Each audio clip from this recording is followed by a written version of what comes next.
Hi, welcome back to Integrated Science. I'm Ms. Sparks, and we're jumping into our new unit, which has to do with energy. And I like to think this unit right here really sets us up for the rest of the year with understanding how energy is moved through micro and macro systems. So today we're mostly going to focus in on our work and our power and how we can describe those two pieces of information in regards to motion, which we talked about last unit with Newton's 3 laws of motion with action and reaction, balanced and unbalanced, and then how how mass and acceleration can cause objects to move. And that's where we're kind of heading back to. How can we look at the mass of an object and in what direction is it moving with in regards to a force? And so we're going to practice those two today with our work and power and then get into our energy a little bit more. So grab a sheet of paper, we're going to take some notes, and then we're going to practice just what work and power kind of look like.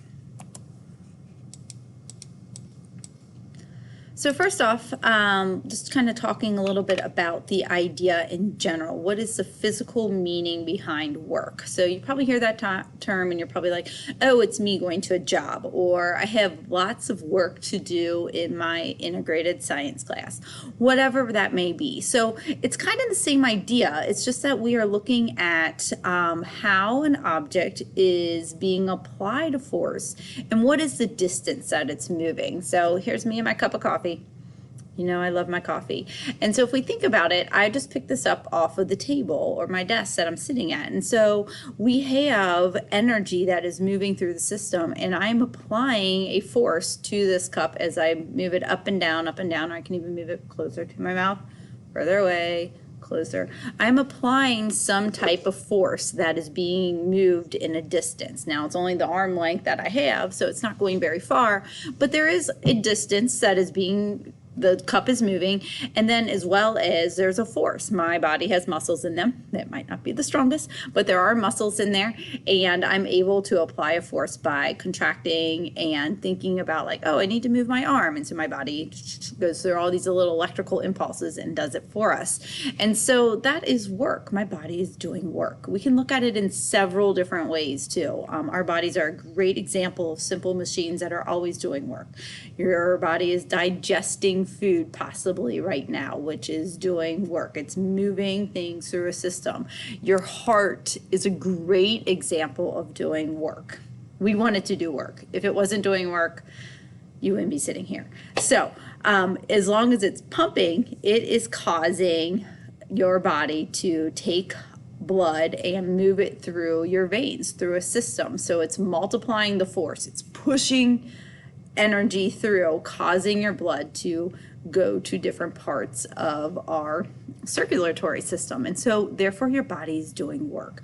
So each system, even within our body, is actually doing that. So we could look at our skeletal system, we could look at our muscular system, our circulatory system, even our nervous system. All of them are doing different types of work where there's a force being applied and there's something that is moving a distance depending on what it is. Some of it is more tangible to be able to see than others. So work. Our equation for work is force times distance. And so we're going to be using this equation to kind of help us solve. So I'm going to write my T-chart over here, because that's really important. My marker just died on me.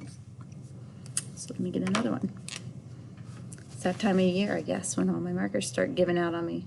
Ooh, this pretty pink one works just well, though. All right. So one big important thing that we're going to be discussing is that the force has to be applied to the direction in which the object is moving in order for this to be work. So once again, meaning that if I'm picking up and I'm moving my marker around, that my force is being pushed upward and the marker is being moved upward. So therefore work is being done. The force must be applied in the direction of the object's motion. Even if I let this drop to the ground, there's a force being acted upon the marker, gravity, which is pushing the object down towards the ground. So hopefully you remember that special number in which gravity is always working on objects here on Earth at 9.8 meters per second squared. That's a number that, once again, it's going to come up and kind of, I don't want to say haunt us, but we're going to be using it. So two different things to kind of realize with work. The first one is work is zero when an object is not moving. So object at rest stays at rest. There's no motion being applied. There's no force being applied. So it's a balance. It is staying at zero. But in order for an object to be doing work, we want unbalanced forces. So we are looking for what is the energy that is moving through. And so our unit of measure for work is joules. And we will record that with a J. And we'll actually use this quite a bit because work also has a big connection to kinetic and potential energy. And that's where we're kind of heading in the next couple of days here. So how do we find the kinetic and potential energy of an object, and how much work is it doing as it moves through those two energy types? We can measure joules two different ways. One is by taking the force and multiplying it by the distance, which is what we're going to practice with mostly here. However, sometimes we can take the mass and the acceleration too, and so we'll talk about that kind of as we move through both of them. So let's practice one. So it says, imagine a father is playing with his daughter by lifting her repeatedly in the air. How much work does he do with each lift? So he's just kind of tossing her up in the air, tossing her up in the air. When he lifts her 2 meters, our 2 meters is our distance, and exerts an average force of 190. So 190 newtons. So here is our T-chart. Work equals force times distance. So we're just going to plug right into the equation. X equals 190 newtons times 2 meters. And when we do that, double check my math, it's been a day. I get 380 joules. So there's my work. So you can kind of see it plugged in there. So our T-chart, W, we don't know. We don't know our work. That's what it's asking, how much work. Our force is 190 and our distance is 2 meters. So we're just going to plug those two in and solve. I think that's what those are saying down there. Perfect. Let's look at another one. So this one here says a man pushes a crate, and I'm going to erase my T-chart as I'm trying to read there. Double tasking doesn't always work. There we go. All right, a man pushes a crate along a factory floor by exerting a force of 55 newtons. So the force is 55 newtons. And he is pushing the box or the crate at a distance of 4 meters. So once again, here's our T-chart. Work, we don't know. Force is 55 times 4. So we're just going to plug that into the equation. X equals 55 newtons times 4 meters. And 55 times 4 is 220 joules. So our answer would be B. Once again, just plugging it in, looking at our work and also looking at what is the distance that is being applied. Power is piggybacking right off of work. So once we can find work, we can find the power of an object. Kind of like what we've been doing with our labs is that if you can find speed, you can find acceleration. If you can find acceleration, you can find force. And now we're going to take that even a few steps further. How can we find work and power, and then how does that apply to kinetic and potential energy? So work is the relationship between work and power, where power is the rate at which work is being done. So think about like if you've ever gone to like the gym or worked on maybe like an elliptical, a treadmill or something, is that the more power you put into it, the more faster the machine is going to kind of go and do things. This is the same idea, is that it's the rate at which work is done and how much work is done in a given amount of time. Meaning that we want to know what is in order to find power, we need to know what is the work and how long did it take to do so. So I always think of like, this is a great example of like cars. Once again, horsepower is that idea of like how much energy is moving through a car in order for it to be moving at a certain rate. Power is measured in watts. So you've probably heard that term before with the light bulbs. So, and I always think, well, of course, you need power, you need energy, and for a light bulb to go on and off. And so it's the same idea. Energy is being brought to the light bulb. When you flip the switch on, the connection is made that allows that energy to flow and light up the light bulb, whether it's an older light bulb where it's lighting up the resistor, the little metal that is running through it, or if it's one of our more newer LED lights, how that gas energy is lit up too. So power is the rate at which work is being completed.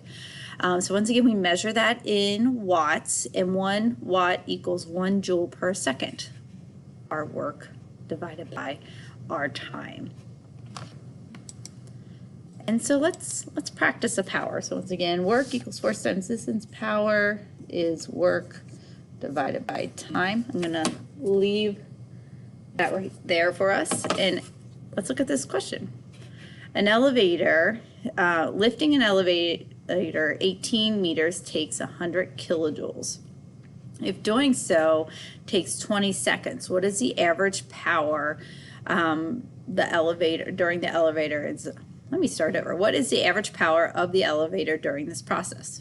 Sorry, that was really hard. So let's look at what we're trying to figure out here.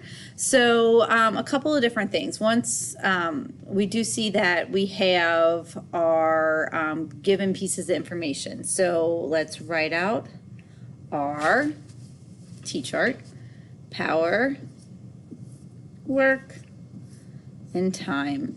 And we can see the question, what is the average power? So that's what we're solving for. So that's our variable. We can see that the elevator is lifted 18 meters. That's a piece of information that we don't really need. It's extra. We don't need it for what we're being asked to solve here. It does take 20 seconds, so that's our time. And it takes 100 kilojoules.